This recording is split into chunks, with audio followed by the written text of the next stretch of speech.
publicity. The government has to engage with the other foreign mission in our country. Elsewhere, corporate bodies have been urged to initiate community empowerment projects and programs that will complement government efforts to help in improving livelihoods of the local population. During a 2-day visit of Olpejeta and Lewa Wildlife Conservancies, as well as flower farms in Meru and Laikipia counties, officials from the Ministry of Labour and Social Protection emphasized on the need for employers to find alternative sources of income instead of laying off workers. The pandemic has affected all sectors of the economy. There are a lot of job losses, and even those who have lost jobs before being demitted back, there is a lot of cost in terms of retraining them. So basically, there are no two ways about it. If we have to pick up as a country in terms of economic development during this pandemic period, we must all be vaccinated. Principal Secretary State Department of Labour, Engineer Peter Tum, on his part lauded Lewa for not only taking lead in environmental conservation, but going a step further to establish projects such as water and classrooms in the neighbouring areas as part of corporate social responsibility. We are impressed that together with the government, we have managed to have improved the livelihoods of those living around this conservancy. And this is what we want to replicate in other areas, so that it is not only the government that is bringing in relief whenever we are faced with this kind of pandemic. Purity Museo, Lunchtime News. And away from that, a police truck on Saturday night rammed into residential houses at Minor Informal Settlement on the outskirts of Nyahururu town in Laikipia County, leaving a 10-year-old boy with serious injuries. The accident, which occurred along the Nyahururu-Rumuruti road, happened when the driver of the truck allegedly lost control of the vehicle. The injured boy is receiving treatment at the Nyahururu County Referral Hospital. According to eyewitnesses, the driver of the lorry transporting charcoal and other household items from Rumuruti lost control and rammed into the timber houses, causing massive destruction. Gari ya polisi lori aina Isuzu imetoka upande wa Rumuruti ikielekea Nyahururu, ikaruka bump, alafu ika lose control, ikaingia mpaka kwa manyumba. Imebomoa nyumba moja, ya pili ikabomoa, lakini bahati mbaya mtoto akawa amenaswa katika ile gari, chini ya ile gari. Area Assistant Chief Purity Mumbi said area residents responded to distress calls and managed to rescue a 10-year-old boy who had been trapped in the debris. Kuna mkasa yenye imetokea ya lori moja ya polisi yenye imeanguka, lose control na ikapata familia 3 wakiwa kwa nyumba. Tunashukuru juu hakuna kifo imepatikana, isipokuwa tu ni mtoto alikuwa amelaliwa na hiyo lori na akavujika mguu, na sasa amekibizwa hospitali Nyahururu. Local leaders urged the government to install guardrails on the road to avoid such accidents, which they said were becoming rampant in the area. Mimi naomba serikali na niombe viongozi ambao wote wamechaguliwa, from governor, senator, MP, women and all MCS ambao wako katika Igwamete, tukuje tushikane juu ya hii area hii. Hii ni mara ya pili, tuone vile tutasaidia watu wetu. The truck belonging to Police Driving School Department was on Sunday morning towed to Nyahururu Police Station as investigations commence. Elsewhere, Ugenya Member of Parliament David Ochieng is calling on investigative agencies to bring to book the killers of 4 security guards who were allegedly hacked to death at Siranga Trading Center in Ugenya. Speaking during the funeral service for the 4 at Siranga Primary School grounds, the lawmaker lamented that close to 2 weeks since the incident happened, no suspect had been apprehended. 4 security guards who were recently hacked to death at Siranga Trading Center in Ugenya were on Saturday laid to rest. Mourners, including a section of area leaders, accused the security apparatus of being too slow. And you could see that the place where we were losing these 4 individuals was near a police station. which is quite unfortunate. Led by Ugenya Member of Parliament David Ochieng, the leaders called on the relevant bodies to fast-track investigations to ensure the perpetrators face the full force of the law. I will not spare any effort. If the DC is a problem, I will deal with that. If the OCPD is a problem, I will deal with it. If the DCI is a problem, I will deal with that. If the chief or sub-chief is a problem, it will be upon me to ensure that I deal with it to ensure that we have peace and security in our region.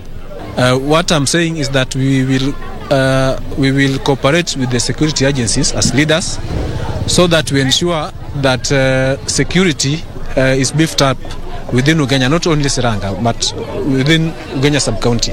Ugenya Assistant County Commissioner Rufus Kihara assured residents that authorities were doing all they can to unravel the mystery surrounding the frequent killings in the area.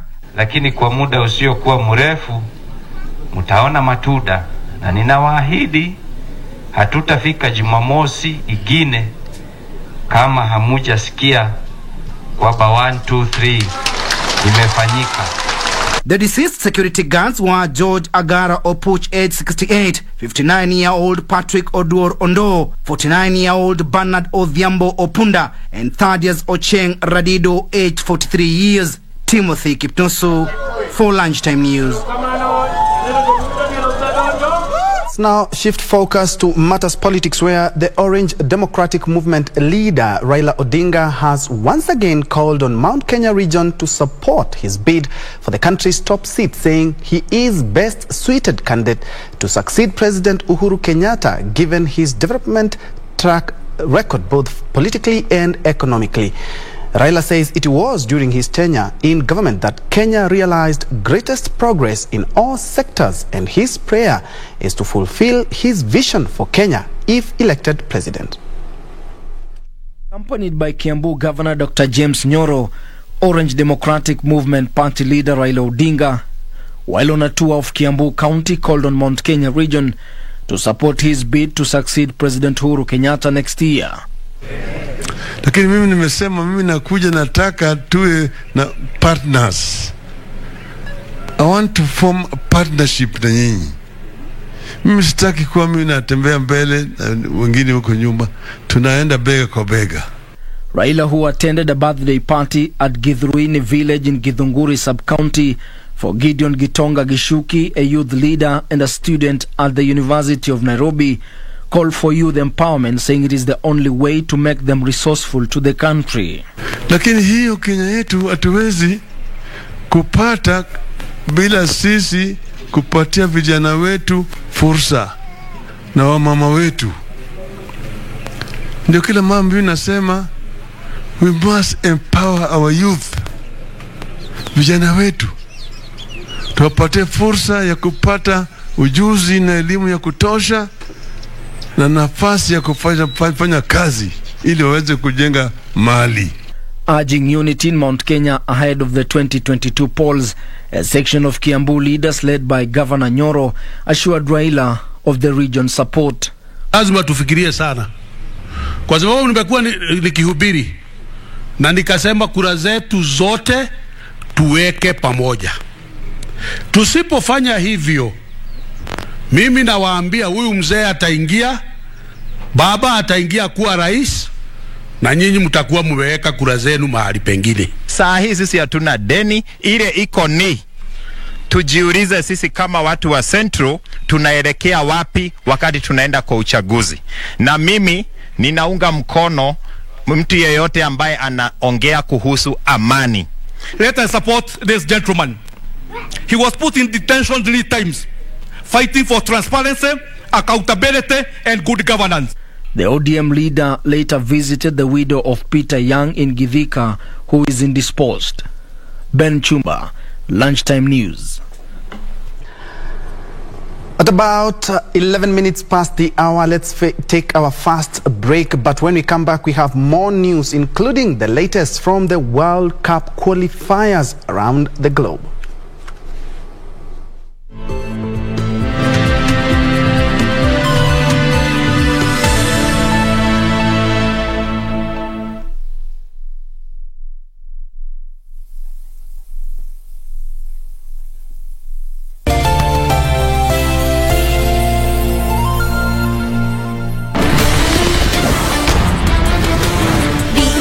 is dangerous.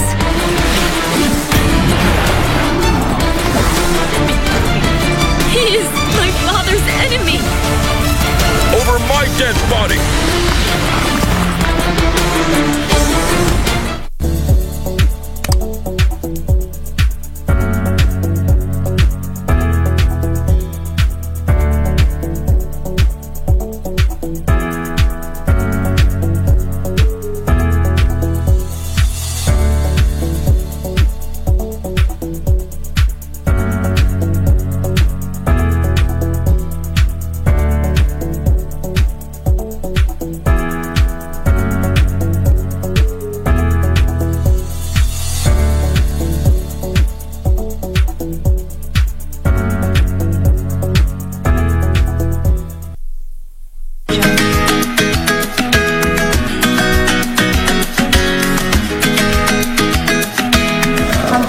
Kwa hivyo leo mkoje? Yaani kama uvurugwa kabisa. Hayo yote tuko nayo. Sisi tunamtizama tu sai. Lakini chake ajue chake kimotoni. Hiyo shauri yenu bwana. Kama mtamweka ndani mtafanya nini shauri zenu? Wakifanya chochote kile, nijulishe mimi kwanza. Haya wewe naye. Huyu ndo shemeji tena mwamvipi jamani? Wewe naye pia umbe. Paka kilemba kitoke.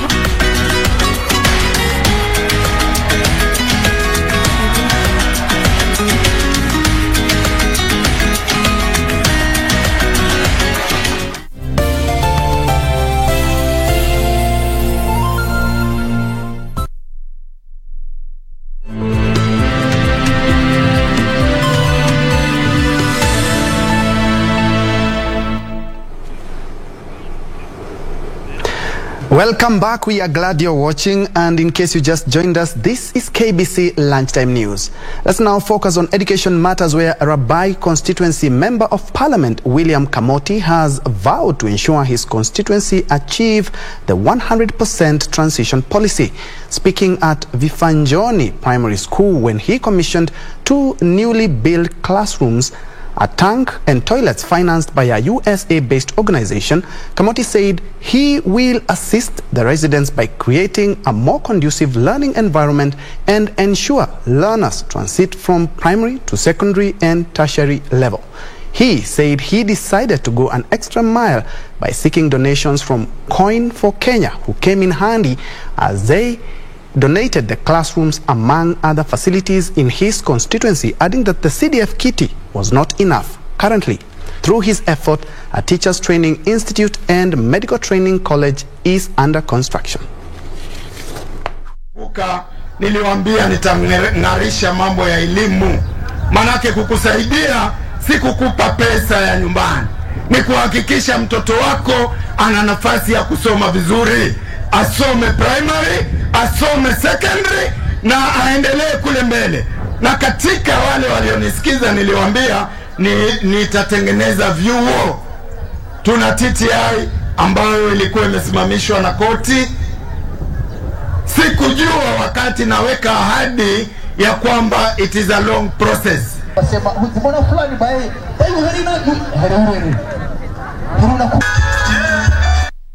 Elsewhere, the streets of Mariga town along the Kabarnet Nakuru highway are now well lit after the county government of Baringo and the area MP installed floodlights.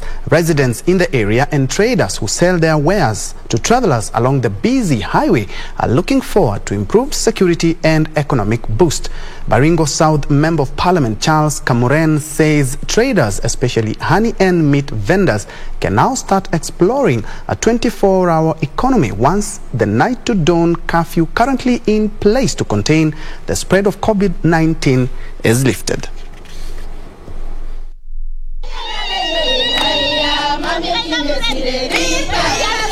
Business yetu itakaa mzuri sana kwa sababu itatusaidia, tutafanya na tukiwa na light itakuwa vyema na itatusaidia tufanya hata mpaka saa leo corona iko, lakini siku yenye corona itatoka tutaendelea mpaka hata asubuhi kama inawezekana. Most of the travelers come late at night and even early in the morning all the way to Nairobi, and with this light they will the traders will be able to sell, and even the buyers will be able to get the service. I want to call upon the public now to make use of this light.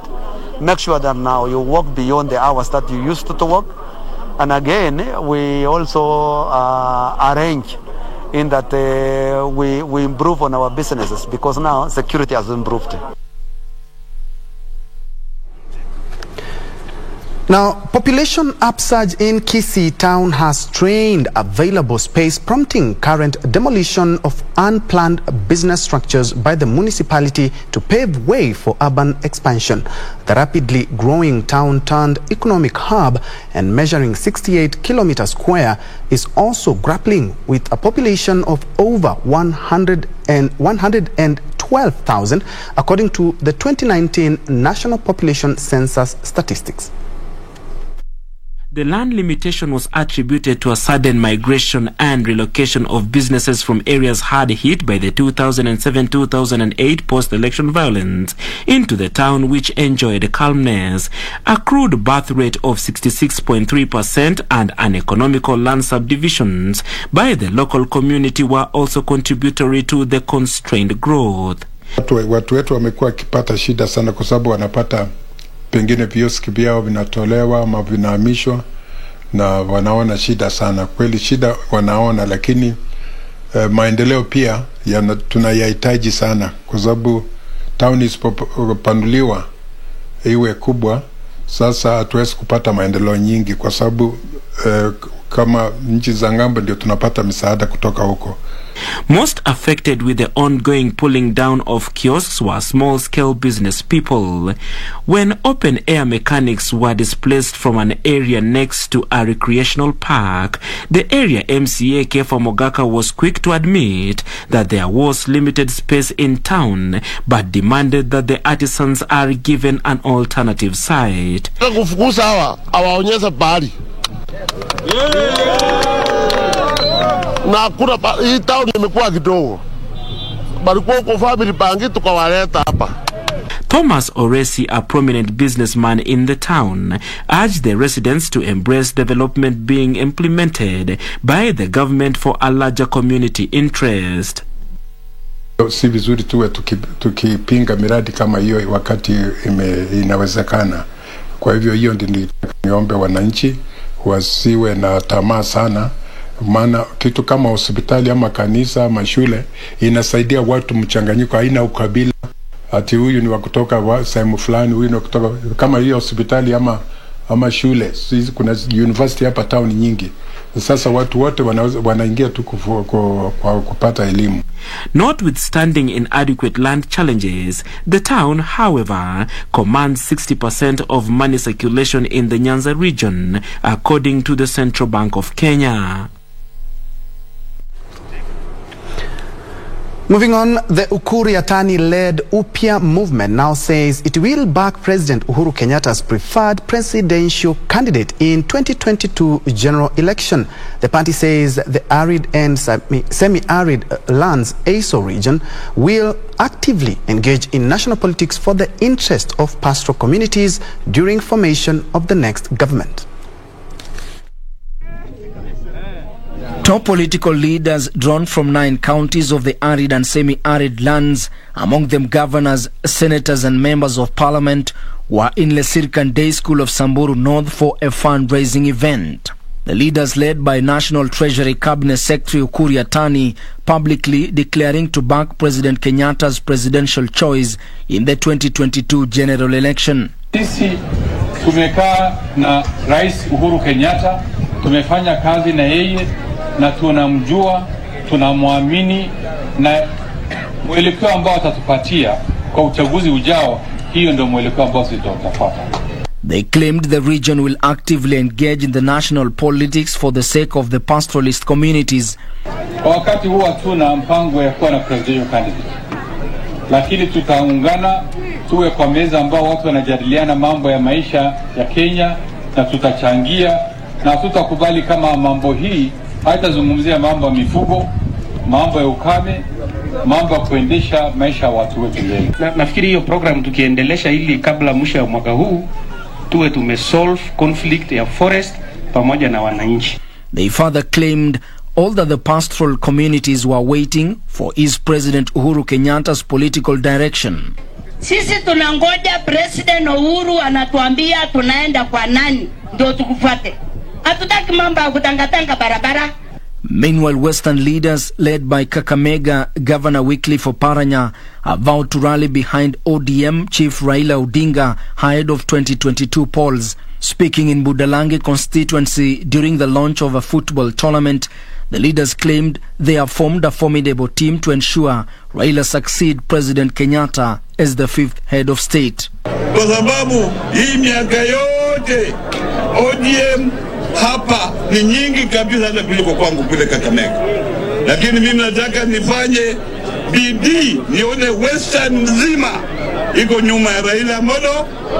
Sisi kwa sababu ya ile mchezo tulicheza 2013 tumekaa nje kwa baridi miaka 10. Saa hizi 2022 is a transition politics. Tukicheza tena tutakaa nje.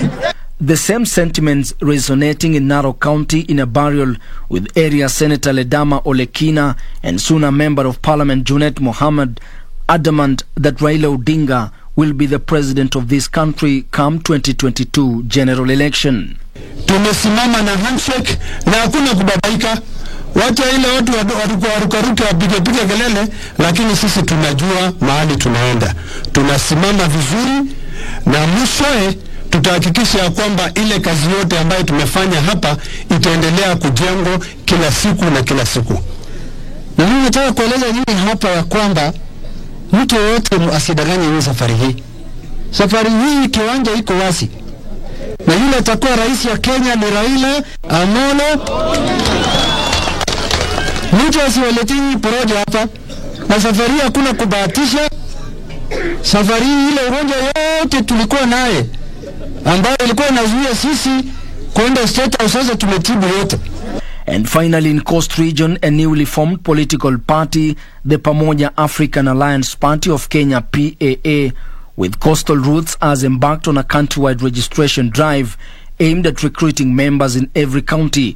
The party targets to have offices in all counties. The picture that is coming out now is a good party. It ought to be accepted, but again, we are going to the same problems that affected political parties: cronyism and cult. The cultness that comes with it, that destroys democracy. It must be a party that must embrace democracy in the context of the society as is. And over 300 vulnerable and elderly women from Likii informal settlement in Nanyuki, Laikipia County have received chicken from a youth group as a way of uplifting their lives. The women received 5 chicks each in a program that is being spearheaded by Likii Young Group that hatches chicks, rears them for 2 months before handing them over to women groups. In 2019, Likii Youth Group benefited with an incubator from the Ministry of Agriculture, but they could not find a market for their hatched chicks. That is when it was resolved that the chicks would be given to vulnerable and elderly women in organized groups. Huu mradi umesaidia wamama sababu wakati wa hizo vifaranga wanaleta kwa kikundi sinasaidia wamama walikie, hasa wale wamama wazee kabisa na wale hawajiwezi. Jimmy Pelma, the youth group's chairperson, says they have so far given out 1,400 chicks. Hii project ilianza back in 2019 when Kionjori was a minister by then. Tukaenda tuka-approach ministry, akatusaidia na incubator. Then from incubator tukamwambia sasa mheshimiwa umetusaidia na incubator na hatuna mayai, akatusaidia pia na mayai tukahatch. Then after kuhatch tukashindwa aje, sasa tumehatch 1,500 chicks. Sasa tutapeleka wapi? Hatuwezi peleka kwa soko ati kila mtu zinunuliwe na bado zinaendelea kukula food. So tukamwambia waziri tunaweza anza ka project kidogo tusaidiange wamama wetu, at least hata kama wamama tutakuwa tukiwapea hawatakuwa wakikuwa na shida kama ya kujilipia NHIF. Patricia Mudhoni, the group's matron, acknowledges the lives of beneficiaries in Likii informal settlement that have been transformed. Kutoka hapa tukimaliza kupatia wamama na wazee wa Likii, tutaenda Kanyoni, ile kijiji ya Kanyoni, kwa sababu tunaangalia hizo vijiji vile linaweza faidika, kwa sababu huko ndio umaskini iko juu kidogo. Kariuki Rianya noted that the youth group, with a membership of 46, is positively influencing the community. Pale tuko na zaidi ya vijana 50 ambao wameajiriwa ni hiki kikundi, na kwa hivyo hapa security imeimarika hivi kwamba wale vijana wangekuwa wamejiingiza kwa biashara haramu, lakini sasa tayari wako na jambo wanafanya kila siku. Currently, over 1,050 eggs are in these incubators and are expected to hatch in 2 weeks' time.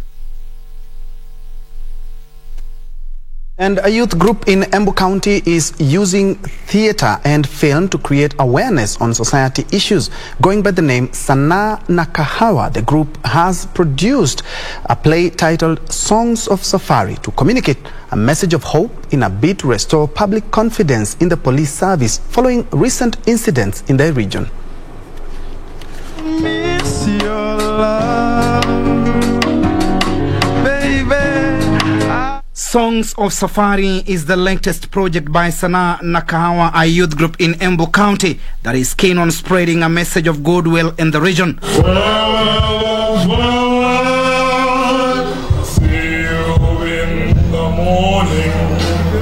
Peter Kariuki, the director of the production, and the group's chief executive officer Vincent Murimi say they are keen on using theatre and film to create awareness on societal issues.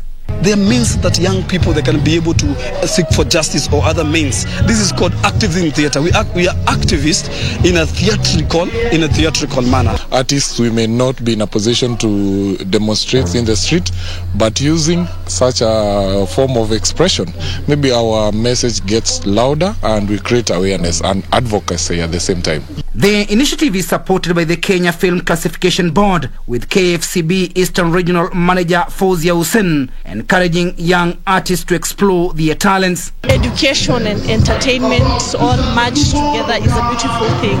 Ours is just to reinforce that we are here to support the industry, and especially kwanza hapa Embu, people have talent and we are here to support them, to tell them that we are here with them, that we will work with them. The attack begins.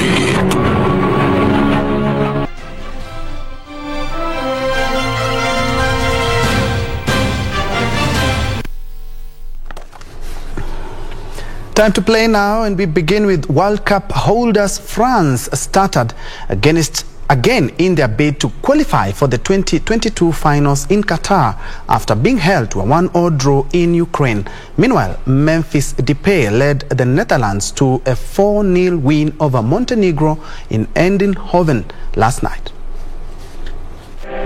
France drew their 5th successive match as Anthony Martial scored his first international goal in 5 years to earn Didier Deschamps' side a point in Kyiv. After Martial had wasted that chance, the Manchester United forward grabbed just his second goal in 29 caps to cancel out a magnificent first-half strike by Ukraine midfielder Mykola Shaparenko.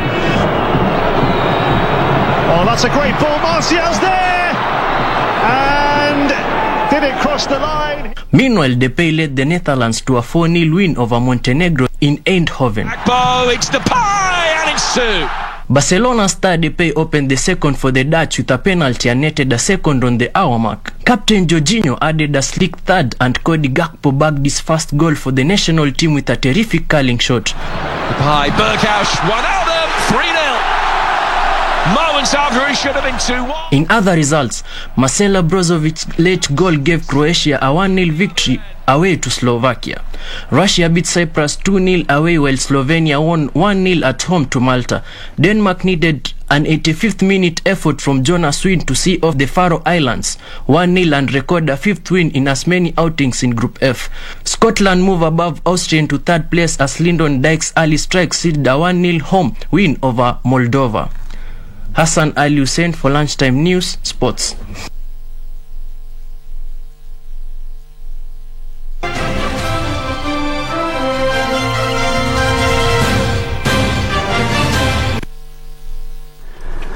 That's all the time we had for KBC Lunchtime News on this Sunday afternoon. My name is Bentro Njue, and Ann Wangeshi has been our sign language interpreter. For more news, Don't forget to check out our social media handles, including our website, that is www.kbc.co.ke.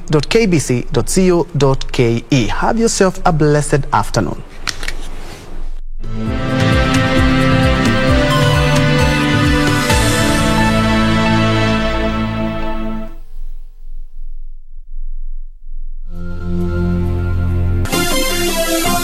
Vera Beauty College. Vera Beauty and Fashion College.